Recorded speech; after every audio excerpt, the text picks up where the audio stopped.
बहुत समय पहले की बात है। राजपाट और राक्षसों के युग से भी पहले की बात। पहाड़ियों के बीच एक छोटा सुंदर सा गांव था जिसका नाम नागधारा था। यह गांव साधारण सा था, परंतु यहाँ की नदी असाधारण थी, जिसका नाम था नील नदी। नील नदी का पानी नीला नहीं बल्कि पारदर्शी था, लेकिन जब सूर्य की किरणें उस पर पड़ती तो वह नीले नीलम की तरह चमकने लगती। यही कारण था कि गांव वाले उसे साधारण नदी नहीं बल्कि नील माता कहते थे। वे मानते थे कि ये नदी स्वयं में एक देवी है जो उनकी रक्षा करती है, उन्हें अन्न और जल देती है, हर संकट से दूर रखती है। गांव की स्त्रियां उसे अपनी माँ की तरह पूजती थीं। जब बच्चा जन्म लेता तो पहली बार उसे नील नदी का जल पिलाया जाता। विवाह के बाद वर वधु नील माता की पूजा करते। इसी प्रकार हर साल सावन के महीने में गांव की महिलाएं नीले वस्त्र पहनकर नदी के किनारे जाती और नील माता की मूर्ति पर दूध और दही और शहद चढ़ाकर व्रत रखती थीं। कई स्त्रियों की यह मान्यता थी कि नील माता की कृपा से उन्हें संतान सुख प्राप्त हुआ है। गांव की पंडिताइन द्रौपदी बुआ हर शुक्रवार को स्त्रियों को विशेष कथा सुनाया करती थीं। वे कहती, नील माता में कई रहस्य छुपे हैं जो आज तक किसी को नहीं पता। यह नदी अपनी दिव्यता को उसी को दिखाती है जो सच्चे हृदय का होता है। यह नदी हमारी जीवन दायिनी है, हमारी पूजनीय है। हमें इसकी और इसमें छुपे रहस्यों की और इसमें रहने वाले संतानों का आदर करना चाहिए। गांव के लोग इसे एकमात्र कथा समझते थे, लेकिन यह कथा सच थी। उसी गांव में एक युवक अर्जुन रहता था। उसकी काया सामान्य थी, कपड़े फटे पुराने, लेकिन आंखों में गहराई थी, जैसे वह हर चीज को आत्मा से देखता हो। वह बचपन से ही नील नदी के किनारे खेलता आया था। उसकी माँ बहुत पहले चल बसी थी और बूढ़ा पिता गोविंद मछलियां पकड़कर घर चलाता था। अर्जुन के पिता के साथ नाव लेकर नदी में जाया करता था, पर उसका ध्यान अक्सर मछलियों से हटकर पानी की तरंगों में, दूर जाती रोशनी में या किनारे पर बैठे पक्षियों की चुप्पी में खो जाता था। उसकी चुप्पी को गांव वाले आलस से समझते थे, लेकिन उसकी आत्मा के भीतर गहरी संवेदना बहती थी। गोविंद अक्सर उससे झुंझला कर कहता, तू मछुआरा होकर सपनों में डूबता है, पेट सपनों से नहीं भरता रे, काम कर।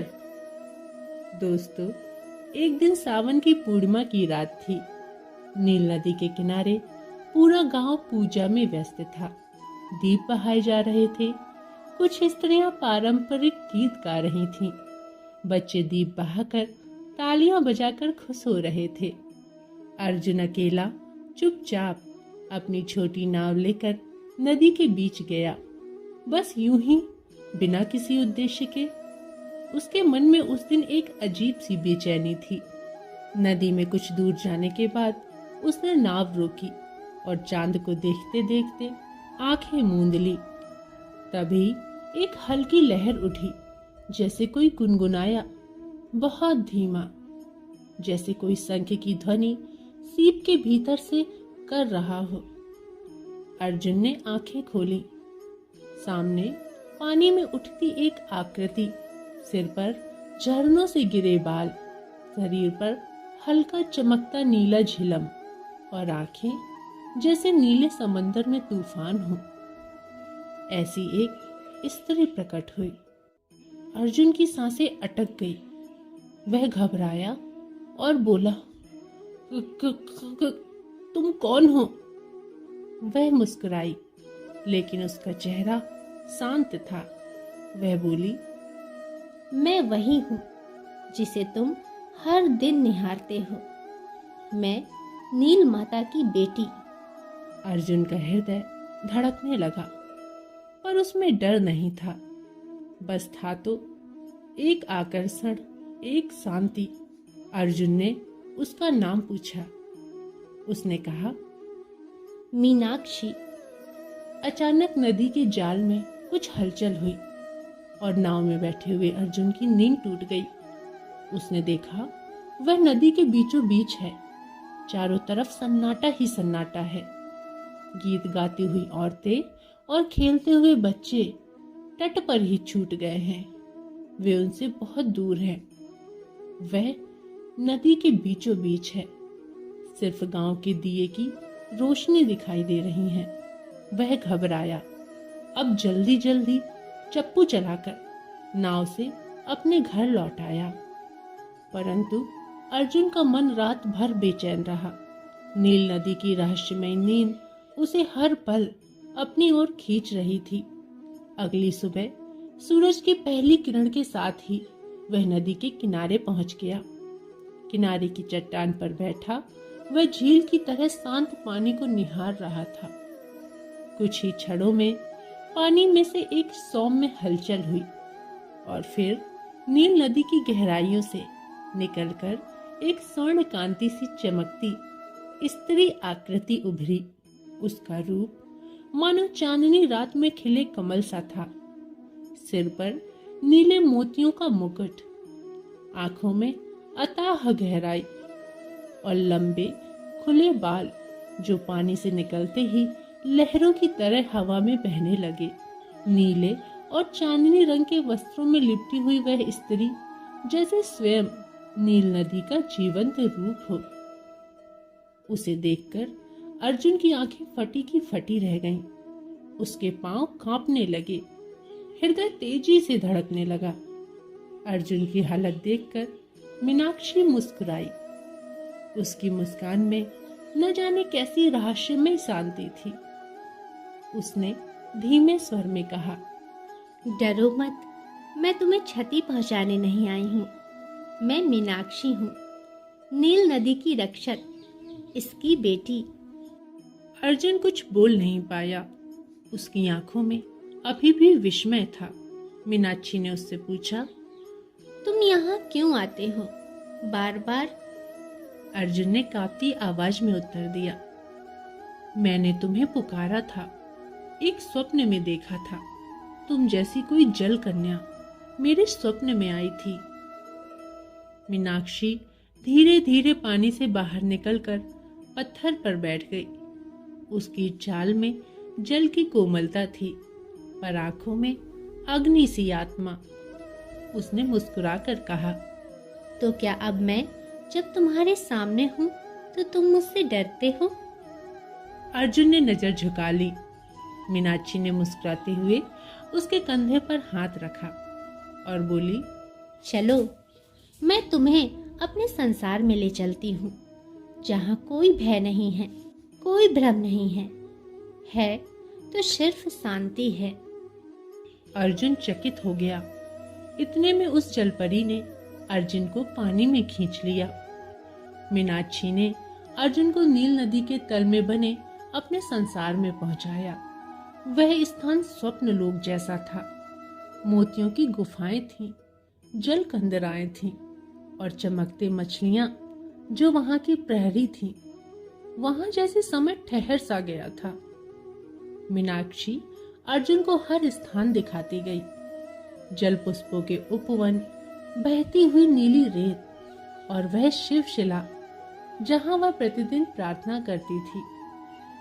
अर्जुन ने पहली बार किसी स्त्री की आंखों में इतना विश्वास देखा। उनके बीच रोज बातें होती, कभी पुराने लोकगीतों की, कभी नदी कहानियों की, कभी मन की बातों की। धीरे धीरे अर्जुन का डर प्रेम में बदलने लगा। वह उस जलपरी की आंखों में खुद ही खोने लगा। और मीनाक्षी, वह हर दिन अर्जुन को एक नया रूप दिखाती। कभी वह भोली बालिका बन जाती तो कभी गहरी समझ वाली स्त्री। एक रात चांदनी में दोनों सिलसिला के पास बैठे थे। अर्जुन बोला, तुम्हारा संसार बहुत सुंदर है मीनाक्षी, पर क्या मैं इस स्वप्न लोक को अपने जीवन का हिस्सा बना सकता हूँ? मीनाक्षी ने धीमे स्वर में कहा। अर्जुन, स्वप्न वे होते हैं जो आंखें बंद करके देखे जाते हैं, लेकिन अगर तुमने आंखें खोलकर मुझे देखा तो यह स्वप्न नहीं, यथार्थ है। उसी क्षण अर्जुन ने उसका हाथ थाम लिया और दोनों की प्रेम गाथा आरंभ हुई। दोस्तों, समय बीतता गया। इसके बाद हर पूर्णिमा की रात अर्जुन अकेले नाव लेकर जाता और मीनाक्षी आती। वे बातें करते, कभी चांद की, कभी जीवन की, तो कभी नदी के रहस्यों की।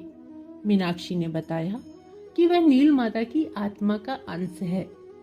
वह प्रेम के स्पर्श से बनी है और उसकी उम्र सीमित है।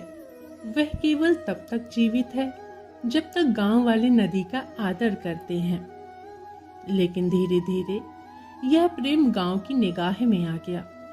कुछ लोग अर्जुन को हर पूर्णिमा की रात अकेले जाता देखते थे। उन्होंने उसका पीछा किया और एक रात उन्होंने मीनाक्षी को देख लिया। वे चकित रह गए। एक जीवित जल परी। उसे देखकर उनके मन में भक्ति नहीं, लालच जागा। उन्होंने सोचा, अगर हम इसे पकड़ लें तो राजा को बेच सकते हैं या फिर बाहर के नगर में दिखाकर पैसे कमा सकते हैं। उन्होंने इसमें एक अमूल्य खजाना देखा। उन्होंने योजना बनाई, अगली पूर्णिमा को जाल लेकर आएंगे। परंतु अर्जुन को इस योजना का पता चल गया। उसने मीनाक्षी से विनती करी, मीनाक्षी, इस बार तुम मत आना, वे तुम्हें पकड़ लेंगे। पर मीनाक्षी मुस्कुराई और बोली, प्रेम भय से बड़ा है अर्जुन, और मैं डरकर नहीं रह सकती। अगली पूर्णिमा को वह आई और जैसे ही वह जल से निकली, जाल डाला गया। 5-6 लोगों ने उसे खींचा। मीनाक्षी झटपटाने लगी। अर्जुन उसकी ओर दौड़ा और जाल काटने लगा, परंतु उन लोगों ने अर्जुन को बहुत पीटा और दूर फेंक दिया। मीनाक्षी की आंखें सूख गई, उसकी त्वचा फटने लगी और मरते समय उसने कहा, तुमने देवी की बेटी का अपमान किया है। अब यह नदी तुम्हारी नहीं रहेगी। और उस क्षण एक बिजली गिरी और नील नदी का जल धीरे धीरे सूखने लगा। मीनाक्षी की मृत्यु के बाद नील नदी की धारा सूख गई। पहले गांव वाले सोचते थे कि यह कोई मौसम की मार है, पर धीरे धीरे उन्हें एहसास हुआ कि यह कोई साधारण घटना नहीं थी। दोस्तों, गांव के कुएं सूखने लगे, खेत जल गए, पशु मरने लगे, बच्चों को बुखार आने लगा और औरतों की कोखें बांझ होने लगी। नील माता की मूर्ति जो हर सावन में फूलों से सजती थी, अब वीरान खड़ी थी। उसके चारों ओर की जमीन बंजर होती जा रही थी। गांव की बुजुर्ग सोमवरी दाई, जिनकी आंखों में बचपन से ही रहस्य की लकीरें थीं, एक दिन गांव की चौपाल पर भी चिल्लाईं, तुम सबने नील नदी की बेटी को बांधा है। अब नील माता ने मुंह मोड़ लिया है। ये श्राप है और जब तक उसका समाधान नहीं होगा, यह गांव ऐसा ही सूखा रहेगा। सोमवरी दाई की बात से सभी लोग सहमत थे, पर इसका समाधान क्या था, यह किसी को नहीं पता। अर्जुन, जिसने अपनी आंखों से मीनाक्षी को मरते देखा था, अब गांव के सबसे एकाकी इंसान बन गया था। उसके पिता गोविंद का भी कुछ महीनों पहले ही देहांत हो गया। अर्जुन अब सिर्फ एक टूटी नाव, एक खाली झोली और मीनाक्षी की एक नीली सीप के सहारे जी रहा था। रातों को वह उस सूखी नदी के किनारे जाकर बैठता, जहां कभी उसकी मीनाक्षी जल में खिलखिलाती थी। दोस्तों, समय बीतता गया। 20 वर्ष ऐसे गुजरे जैसे कि गांव की घड़ी रोक दी गई हो। नागधारा एक उजड़ा हुआ सपना बन चुका था। पहले जहां हर सावन में गीत गूंजते थे, वहां अब सिर्फ सन्नाटा था। मंदिर की घंटियां खामोश थी और खेतों में उगते थे सिर्फ कांटे। लेकिन हर अंधेरे के बाद एक रोशनी जन्म लेती है। इस गांव में एक दिन गांव के किनारे बसे धर्मा किसान के घर एक कन्या का जन्म हुआ। यह कोई साधारण दिन नहीं था। पूर्णिमा की रात थी, जब चांद पूरी शक्ति से चमक रहा था और अचानक एक मंद हवा चली जो बरसों बाद गांव में आई थी। धर्मा की पत्नी भानु वर्षों से संतान सुख से वंचित थी। न जाने कितने व्रत रखे, कितने देवी देवताओं से मन्नत मांगी, लेकिन उसकी गोद सूनी ही रही। और जब सबने आशा छोड़ दी थी, तभी यह कन्या जन्मी। गांव की स्त्रियां जो कब से रोती आंखों से सूखी नील नदी को देखती थीं, अचानक इस कन्या को देखने उमड़ पड़ी। कन्या के दाएं हाथ में मुट्ठी बंद थी और जब दाई ने धीरे से उसे खोला तो सब दंग रह गए। उसमें जड़ी थी एक नीली सीप जो बिल्कुल वैसी थी जैसे कभी अर्जुन के पास मीनाक्षी के याद में थी। उस बच्ची की आंखें सामान्य शिशुओं जैसी नहीं थी, उनमें गहराई थी, बिल्कुल नील गगन जैसी। बालों में हल्की चांदी की आभा थी, जैसे चंद्रमा की छाया हो। उसके रोने की आवाज में भी कोई मधुर गूंज थी, जैसे नदी के बहाव की प्रतिध्वनि हो। गांव के बुजुर्ग सोमरी दाई जो कभी नील माता की मूर्ति पर दूध चढ़ाया करती थी, उन्होंने कहा, ये ना तो धर्मा की बेटी है ना भानु की, ये नील नदी की वापसी का संकेत है। यह बच्ची उस देवी का अंश है जिसे हमने खोया था। कन्या का नाम रखा गया मीरा और तभी से गांव में छोटी छोटी चमत्कारी घटनाएं होने लगी। वर्षों से सूखा पड़ा कुआं अचानक रिसने लगा। सूखी जमीन पर पहली बार दूब उगी। बच्चे जिनकी हंसी गायब थी, वे फिर से खेलते दिखाई देने लगे। और सबसे अद्भुत बात, इतने वर्षों बाद गांव में पहली बार विवाह की तैयारियां हुई। मीरा बड़ी हुई तो और भी विचित्र लगने लगी। वह अक्सर चुपचाप सूखी नील नदी के किनारों घंटों बैठी रहती। उसकी उंगलियां रेत में कुछ खोजती, आंखें आसमान को देखती। कई बार वह ऐसे गीत गुनगुनाती जो किसी को सिखाए ही नहीं गए। वह प्राचीन जल गीत जो कभी मीनाक्षी ने गुनगुनाए थे। गांव की औरतें उसे देखती और फुसफुसाती, क्या यह वही जल परी है? बूढ़े पुरुष चुपचाप सिर झुकाते, जैसे कोई अपराध बोध अब भी उनके हृदय में दसा हो। मीरा अब 16 वर्ष की हो चुकी थी। उसकी चाल में गरिमा थी और उसकी उपस्थिति में शांति। गांव में उस विवाह का आयोजन धूमधाम से हो रहा था, जिसमें कई वर्षों बाद लोग फिर से इकट्ठा हो रहे थे। उसी विवाह में शामिल होने आया अर्जुन। अर्जुन अब 50 की उम्र पार कर चुका था। बालों में सफेदी, चेहरे में झुर्रियां, लेकिन आंखों में अब भी वही गहराई और अधूरी तृष्णा थी। वह अब एक सन्यासी सा जीवन जीता था, न किसी से मेल जोल, न कोई लालसा, सिर्फ एक टूटी नाव और एक नीली सीप के साथ वक्त बिताता रहा। जब उसने पहली बार मीरा को देखा तो वह जैसे शब्दों की दुनिया से बाहर चला गया। उसे लगा जैसे वक्त पलट गया, जैसे बरसों पहले की रात, चांदनी और मीनाक्षी की मुस्कान वापस लौट आई हो। मीरा की चाल, उसकी मुस्कान, उसकी आंखों की चमक, सब कुछ मीनाक्षी सा था। पर जिस चीज ने अर्जुन का दिल थाम लिया, वह थी मीरा की हथेली में वही नीली सीप जो जन्म से उसके साथ थी। अर्जुन उसे घंटों निहारता रहा, दूर से ही, चुपचाप। और मीरा, वह भी बार बार अर्जुन की ओर देखती, न जाने क्यों, पर उसकी उपस्थिति से मीरा को एक अजीब शांति मिल रही थी, जैसे वह कोई पुराना परिचित हो, कोई अधूरी याद। शाम को मीरा फिर से अपने आदत के अनुसार सूखी नदी के किनारे जाकर बैठ गई। हवा में कुछ उदासी थी, जैसे कोई पुरानी धुन फिर से बजने लगी हो। वह रेत में अपनी उंगलियां फेर रही थी जब पीछे से अर्जुन की भारी और कांपती आवाज आई। तुम जानती हो मैं कौन हूं? मीरा चौंकी पर डरी नहीं। उसने सिर उठाया और उसकी ओर देखा।